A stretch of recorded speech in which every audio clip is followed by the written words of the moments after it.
Pagi dan selamat sore buat semuanya yang ada di Amerika, yang ada di Indonesia. Halo, senang banget kita bisa kembali berkumpul sama-sama lagi.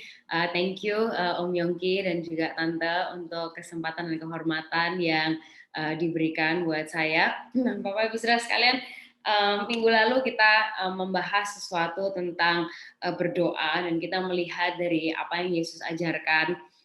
Kita ngelihat dari mungkin pengalaman beberapa dari kita. Saya tahu ada banyak sekali pendoa-pendoa yang luar biasa banget di sini, dan kita ngelihat bagaimana sebenarnya doa itu seperti apa gitu kan. Ada beberapa orang yang mungkin belum memahami, ada beberapa yang sudah terbiasa banget dengan hal itu dan lain sebagainya.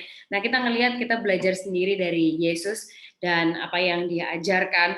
Dan minggu lalu kita belajar bahwa ternyata tempat di mana kita berdoa itu ternyata juga penting gitu. Saya nggak tahu dengan Anda, mungkin ada beberapa dari Anda yang memang sudah selalu mengkhususkan waktu, ada juga mungkin yang mungkin generasi seperti saya yang doanya itu on the go, suka di kayak sambil di mobil ya, sambil di tengah traffic gitu, terus sambil kayak mungkin gambar alis sambil mengucapkan doa, ada yang kayak gitu, ya kan, ada juga yang macam-macam mungkin bentuknya.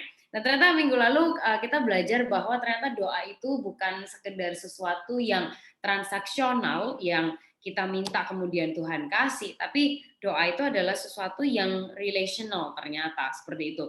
Dan Tuhan nggak melihat seberapa puitis kita atau seberapa flowery our words atau kata-kata kita, tapi ternyata Tuhan itu mengajarkan bahwa gini, ada orang-orang yang mengira bahwa dengan seberapa puitis kata-katanya kemudian itu akan dikabulkan sama Tuhan gitu. Ternyata bukan. Dan kita melihat minggu lalu bahwa everything is actually relational dan Tuhan itu sedang mengundang kita semua ke sebuah relationship yang lebih dekat daripada hanya sekedar kita minta Tuhan jawab, kita minta Tuhan jawab, kita minta A Tuhan kasih A, kita minta B Tuhan kasih B. Ternyata lebih dekat dan lebih dalam daripada itu. Gitu. Nah, minggu lalu kita ngelihat Matius 6 ayat 6 ayat yang ke-7 juga. Nah, hari ini kita akan lanjut ya Bapak Ibu Saudara sekalian, kita akan melihat ke Matius 6 ayat yang ke-8. Gitu, kalau Anda misalnya ada Alkitab fisik boleh kita lihat sama-sama, kalau misalnya ada di gadget boleh kita buka sama-sama juga. Nah, di Matius 6 ayat yang ke-8 bilang kayak gini katanya, jadi janganlah kamu berdoa seperti mereka, orang-orang yang puitis itu tadi gitu ya, karena Bapamu mengetahui apa yang kamu perlukan sebelum kamu minta kepadanya. Nah, Bapak Ibu Saudara sekalian, ayat ini itu membawa banyak sekali pertanyaan kepada saya, gitu, dari banyak sekali teman. Orang bilang gini, lah kalau Tuhan udah tahu apa yang kita minta, lah ngapain kita doa? Ya kan, toh kan Tuhan sudah tahu. Ya kan, Bapak Ibu Saudara sekalian. Nah, kalau itu melintas di pikiran kita, berarti sebentar lagi kita akan mengalami breakthrough yang keren banget dalam kehidupan doa kita ya. Dan sehingga gini, ternyata doa itu bukan hanya tentang minta-minta sama Tuhan dan memberitahu Tuhan tentang masalah kita gitu. Kayak Yesus lagi bilang, oke, let's not spend too much on our needs atau list yang kita butuhkan gitu. Nah, kayak Tuhan bilang gini, kamu mau minta apa aja boleh gitu, dan kayak let me know, tell me gitu. Tuhan pengen tahu apa sih yang jadi kebutuhan kita, He wants to know. Tapi buat Tuhan, yuk kita nggak lama-lama di situ yuk gitu, karena Tuhan udah tahu gitu. Nah, terus berarti doa itu apa dong, ya kan Bapak Ibu Saudara sekalian? Nah, gini, hal terpenting dalam kehidupan kita itu bukan hanya sekedar pernikahan, keluarga, pelayanan, keuangan, pasangan hidup, sekolah dan seterusnya. Itu penting gitu, itu bukan nggak penting, bukan nggak boleh diperhatikan, bukan. Tapi hal terpenting dalam kehidupan kita adalah hubungan kita dengan Yesus. Dan dari hubungan dengan Yesus inilah area yang lain itu tadi, pernikahan, keluarga, pelayanan, keuangan, pasangan hidup, pekerjaan, sekolah, dan seterusnya, dari hubungan dengan Yesus inilah area yang lainnya itu kemudian teraliri. Gitu. Nah, saat hubungan kita dengan Yesus itu apa ya, bukan hanya doing well ya, tapi saat hubungan kita dengan Yesus itu solid, maka dari situlah ini kemudian meluber gitu ke area kehidupan kita yang lainnya. Gitu. Nah, alasan utama Tuhan mengundang kita ke sebuah hubungan yang istimewa lewat doa ini bukanlah untuk meyakinkan Tuhan, bukan hanya sekedar kayak jampi-jampi keberuntungan ya, bukan sekedar kayak help me, bless me, help me, bless me, help me, bless me. Bukan hanya gitu, itu hanya sebagian kecil dan Yesus bilang dia udah tahu gitu. Nah, alasan utama kita berdoa adalah ini Bapak Ibu Saudara sekalian, karena Tuhan mengundang Anda dan saya ke dalam sebuah hubungan yang sangat intim dan connection yang terjadi saat kita ada di dalam ruangan yang tersembunyi dengan Bapa di sorga. Saya ulangi sekali lagi, alasan utama kita berdoa adalah karena Tuhan mengundang Anda dan saya ke dalam sebuah relationship yang sangat intim, connection yang terjadi antara Bapa di sorga dengan kita gitu. Dan ini adalah hal yang terpenting karena semua aspek kehidupan kita yang lainnya sumbernya itu dari sini gitu. Terus imbalannya apa dong gitu? Imbalannya itu adalah gini, rasa damai bahwa Tuhan ada bersama dengan kita, rasa garansi bahwa Dia itu ada dengan kita, waktu Dia bilang iya, enggak, tunggu, ataupun waktu Dia nggak bilang apa-apa sekalipun. So it's the relationship. Again, bukan hanya sekedar transaksi. Karena gini, banyak orang yang mengira gini, kalau doa kita dijawab itu sama dengan apa yang kita minta dikasih. Ya nggak, Bapak Ibu Saudara sekalian, kan gitu. Doa kita dijawab tuh berarti artinya apa yang aku minta dikasih. Oh, berarti doanya dijawab. Tapi kan sebenarnya gini, Bapak Ibu Saudara sekalian, kalau misalnya Anda nanya saya, ya kan, Elisheba mau makan mie nggak gitu, ya kan? Terus tapi saya jawabnya, oh enggak, saya enggak mau makan mie karena tadi saya udah makan. Saya tetap jawab kan, Bapak Ibu Saudara sekalian. Saking saya nggak jawab, saya kepengen makan mie aja. Benar nggak, Saudara ya? Nah, jadi gini, seringkali kita mendefinisikan sama Tuhan bahwa doa kita dijawab itu saat apa yang kita minta itu dikasih. Tapi sebenarnya waktu Dia tidak memberi apa yang kita minta, Dia mesti tetap jawab doa kita loh. Ya kan, Bapak Ibu Saudara sekalian, saat kita tuh, Tuhan aku minta A gitu. Tapi kemudian misalnya dia bilang, waktunya nggak sekarang gitu. Dia tetap jawab kita kan, Bapak Ibu Saudara sekalian. Ya kan, nah sehingga again, bukan hanya sekedar transaksi atau apa yang kita minta diberikan, tapi is the relationship. Kadang-kadang juga mengetahui bahwa dia itu berjalan bersama dengan kita dalam segala musim kehidupan. Dalam waktu doa, apa yang kita minta diberi, waktu apa yang kita minta tidak diberi, waktu hal yang terjadi dalam kehidupan kita nggak paham, waktu mungkin kita merasanya kayak dia nggak ngomong apa-apa, tapi it's the peace, it's the presence yang dia berikan kepada kita yang sebenarnya lebih dari sekedar hal-hal yang kita minta dijawab atau enggak. Oke, so kita akan lanjutkan ke ayat yang ke-9. Yesus bilang karena itu berdoalah demikian katanya. Nah, doa yang Yesus ajarkan ini yang tadi juga kita udah ucapkan, ini bukan hanya sekedar sebuah rumus atau hanya sekedar sesuatu yang kemudian dihafalkan. Kadang terlalu banyak menghafal sampai kita mungkin lupa maknanya ya, seperti itu ya, tapi saya tahu ini pasti enggak. Dan tujuannya bukan hanya untuk dihafalkan, tapi kita untuk berdoa dengan cara atau format yang seperti ini gitu. Nah, Yesus tuh memberikan apa ya, kayak elemen-elemennya gitu. Dia beri kita urutan berdoa yang mungkin beda dari apa yang kita alami selama ini. Cuman saya sangat amazed dengan apa yang Anda semua lakukan dalam sesi doa fajar ini. So dia bilang ini, the first thing that you do. Hal yang pertama yang kita harus lakukan adalah gini, ayat yang ke-9 dia bilang, Bapa kami yang ada di sorga. So Yesus menunjukkan gini, apapun kondisi keadaan kita, don't start with you. Start with Him. Apapun kondisi kehidupan kita, se-urgent apapun kita, Tuhan lagi ngajak kita gini, mulailah dengan Tuhan. Start with Him. Oke, apapun kondisi kita, start with Him. Mulailah dengan Tuhan yang mengundang kita ke dalam sebuah relationship yang intim dan dekat ini dengan memanggil Dia Bapa.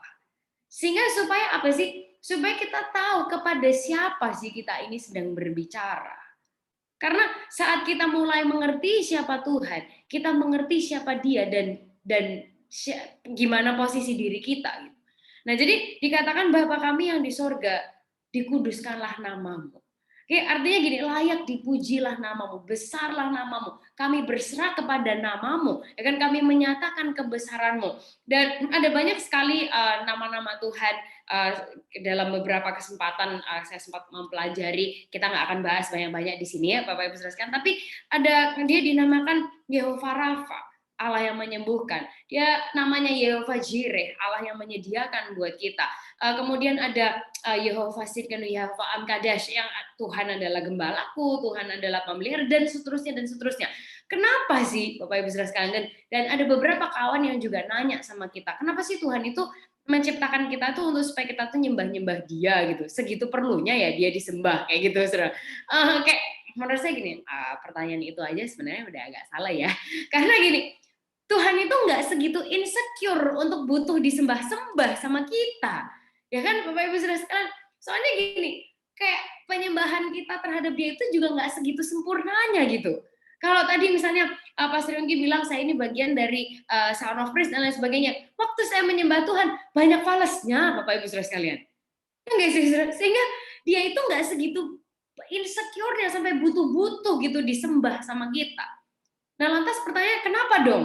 Kok Tuhan itu mengajarkan kepada kita untuk kita mulai dengan Dia? Kenapa Tuhan itu mengajarkan kepada kita bahwa saat kita berdoa, we start with Him. Bapa kami yang di surga, dikuduskanlah namamu. Kemudian spending some time untuk menyembah Tuhan, untuk seperti yang kita lakukan di session ini ya, di pagi atau sore hari ini dimanapun Anda berada, kita menyembah Dia, kita menyanyi tentang hadiratnya dan lain sebagainya. Why gitu? Kenapa? Sebenarnya Bapak Ibu Saudara sekalian, bukan untuk keuntungan Tuhan, tapi untuk keuntungan kita. Menyembah Dia itu bukan untuk keuntungan Dia, karena Dia nggak insecure, Dia nggak butuh sebenarnya. Tapi menyembah Dia itu untuk keuntungan kita. Kenapa? Karena kita sendiri ini diingatkan siapa yang kita sembah. Kita ini diingatkan seberapa besar sih Tuhan kita. Kita ini diingatkan bahwa di dalam hadiratnya itu letak kekuatan setiap kehidupan kita. Kita diingatkan bahwa di dalam namanya, ya kan, nama Tuhan itu adalah menara yang kuat, kesanalah orang benar berlari dan menjadi selamat dan seterusnya. Sehingga kita itu diingatkan gitu, sebagaimana seberapa besarnya Tuhan dan seberapa butuhnya kita ini akan Dia dan peranannya dalam setiap kehidupan kita. Bapak Ibu Saudara sekalian. So, waktu Yesus tuh mengajarkan Bapa kami yang di sorga, dikuduskanlah namamu, untuk kita memulai dengan Dia. Karena gini, semakin banyak waktu yang kita ambil untuk mengenal, untuk pausing, untuk berhenti sejenak, untuk menikmati seperti yang kita lakukan ya selama setengah jam ini, untuk embracing, untuk mengalami siapa yang kita ajak bicara, maka semakin percaya dan yakin kita setelah kita berdoa, setelah kita menyembah bahwa Tuhan itu ada bersama kita, bahwa Dia itu lebih dari sekedar mampu, bahwa Dia itu ada di atas segala-galanya, bahwa Dia itu sumber kekuatan kita, dan seterusnya dan seterusnya. Nah, seringkali tuh gini, Zra, kita nggak ambil waktu di sini gitu. Waktu kita doa, ya terima kasih Tuhan untuk hari ini, thank you for this, thank you for that. Okay, God, now what I need. Ya kan, seringkali kita gitu, Tuhan terima kasih buat hari ini, terima kasih buat tadi malam, ya kan, sekarang nih Tuhan ya, saya tuh butuh A, B, C, D, E, F, G. Seringkali itu yang kita lakukan. Yesus bilang, it's fine gitu, bukannya terus Yesus marah sama kita, enggak juga gitu. Tapi Yesus bilang, you miss out. Kamu kehilangan sesuatu gitu. Nah, sehingga Bapak Ibu Saudara sekalian, waktu Dia ajak kita untuk tutup pintunya, untuk nggak worry tentang seberapa puitis kita, untuk kita nggak terlalu panjang di kebutuhan kita, Tuhan itu kepengen ajak kita untuk ambil waktu. Seberapa lama sih? It doesn't matter. Bukan tentang kata-katanya, bukan tentang seberapa lamanya gitu. Karena gini, Saudara, untuk Anda yang sudah menikah lama gitu ya, ingat nggak sih waktu dulu masih pacaran ya, Anda duduk berdua, terus tatap-tatapan gitu ya, terus kayak bisa senyum aja gitu ya, Bapak Ibu Saudara sekalian, terus habis itu kayak dibilang, kamu cantik loh gitu. Oh masa sih kamu gombal gitu ya, Bapak Ibu Saudara. Ih, gombal itu kalau orang perempuan ya, artinya ini saya perempuan ya kan, kayak gombal tuh artinya apa sih? Ngomong lagi dong gitu artinya ya. Jadi buat Anda yang pria-pria, kalau istrinya ngomong, kamu bohong lah, kamu gombal lah, artinya apa sih? Kasih tahu gue lagi dong gitu ya. Jadi bapak-bapak, saya perempuan ya, saya kasih tahu nih secretnya kita nih para wanita-wanita, ya kan? So, sebenarnya tuh apa sih, dikasih tahu gitu seneng banget. Nah, atau mungkin yang masih muda, yang seusia saya gitu-gitu ya, atau kita mungkin pacaran atau baru nikah gitu, Ingat nggak sih momen-momen yang kayak gitu, yang dimana kita bilang, aduh kayak seneng loh bisa bisa bareng sama kamu, kayak times that I get to spend with you are such great days, atau mungkin kita nggak pandai berkata-kata, tapi just the feeling about the person, ya kan kadang-kadang cuma duduk nikmatin waktu berdua atau just going for a walk with the person, bayangin Bapak Ibu sekalian kalau misalnya kita pas lagi gitu ya, dulu kayak pas lagi romantis-romantisnya gitu ya, terus ada lagi pandang-pandangan, terus habis itu ada yang bilang gini, salah satu ngomong gini, ya udahlah ya, yang penting kita kan udah tahu suka sama suka, ya udah. Kayak rusak banget nggak sih momennya ya, Bapak Ibu Saudara sekalian, kayak hancur Nina gitu, ini kayaknya momen dulu dari tadi ya kan. Nah sehingga gini, it's the heart connection. Saat kadang-kadang tuh we don't really need to say anything, but just be with the person. You know, nah Tuhan itu mengajak kita untuk merasakan hal yang sama. Kayak gitu antara kita sama Tuhan. So saya senang banget bahwa di momen-momen doa fajar ini atau depending on your time zone, kita tuh setengah jam kita ambil waktu untuk kita worship, untuk kita being reminded akan siapa Tuhan, dan lagu-lagu pujian dan penyembahan yang membantu kita banget gitu untuk merimain kita siapa sih Tuhan dan apa sih yang Dia itu kerjakan buat setiap kehidupan kita, dan mengingatkan kita lagi kepada siapa kita ini berbicara, dan bahwa Anda dan saya itu diberi kehormatan untuk memanggil Dia Bapa. Dan Bapak Ibu saudara sekalian, nggak ada loh relationship yang lain yang lebih kuat daripada hubungan ini yang Tuhan pilih dengan kita. Karena Dia milih untuk punya relationship dengan kita itu Bapa dan Anak. Yang mana ini relationship yang udah nggak bisa di-cancel oleh hal yang lain. Benar ya, saudara ya? Kadang-kadang itu, karena gini, orang kan bilang gini, ada yang namanya mantan suami, mantan istri, ya kan, mantan guru, mantan pacar, mantan calon, cile, ya kan masih calon udah mantan lagi, ya kan, saudara, ada mantan macam-macam gitu. Tapi nggak ada yang namanya mantan anak. Benar ya, Bapak Ibu saudara sekalian? Sehingga itu sebuah relationship yang kayak gini. Misal contoh, saya ini lagi fed up gitu ya sama orang tua saya gitu ya, pokoknya nggak tahu, saya jengkel sama keluarga saya nggak mau lagi jadi bagian dari keluarga ini. Kemudian saya pokoknya udah ngomel, saya marah, saya kepahitan segala macam. Misalnya pun saya kepengen ganti nama, bisa nggak? Bisa. Ya kan di Indonesia diurus suratnya, oh bisa kan. Misalnya nama saya Elisheba Sutopo, aslinya saya nggak kepengen lagi jadi bagian dari Sutopo. Misal ya, saudara, ini hanya permisal, I love my family, I don't hate them. Misalnya saya nggak mau lagi deh gitu, kayak saya nama saya jadi apa ya, saya gantilah gitu, kayaknya keluarganya Pastor Yongki ini keren banget, saya minta ganti nama saya Elisheba Wiranegara, Cile. Ya kan saudara, saya ganti, bisa nggak? Bisa.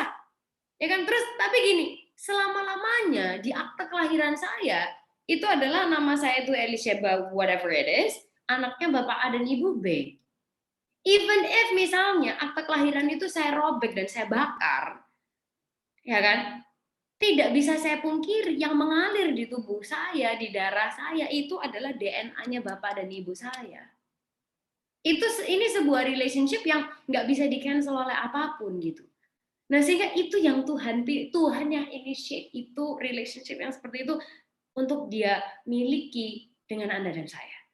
So, kita tuh dikasih kehormatan loh untuk memanggil Dia itu Bapa. Bapa kami yang di sorga, dikuduskanlah namamu. So, saat kita datang ke sebuah momen waktu yang kita fokus sama Tuhan, yang kita nggak worry tentang seberapa bagus kata-kata kita atau enggak, kita nggak worry tentang apa yang akan orang lain atau Tuhan sendiri pikirin tentang kita. Kemudian kita mulai dengan kita mengerti bahwa it's not about transaction, tapi ini tentang relationship. Kemudian kita mulai dengan Dia, kita mulai dengan Bapa. Kita mulai dengan memuji dan memuliakan namanya, mengingatkan diri kita lagi akan siapa Dia, apa yang bisa Dia lakukan buat kehidupan kita. Bapak Ibu Saudara sekalian, I think it's such an amazing start untuk sebuah relationship yang itu tadi tidak bisa di-cancel oleh apapun. So, saat kita tuh kadang-kadang berdoa gitu, stay a while, stay a little bit longer in this topic, akan siapa Dia. Dan we will be so surprised. At least saya seringkali terkejut dengan setelah saya tuh mengulang kepada diri saya sendiri tentang siapa Tuhan, and then all the other problems kayaknya ya udahlah Tuhannya itu kayak nggak penting lagi gitu untuk diomongin gitu karena kayak ya Tuhannya udah segitu luar biasanya gitu Bapak Ibu saudara sekalian. But again, bukan berarti bahwa kita tidak boleh ya membawa permohonan kita kepada Tuhan, oh please do, karena Dia sangat mau tahu dengan semua yang terjadi dengan kehidupan kita.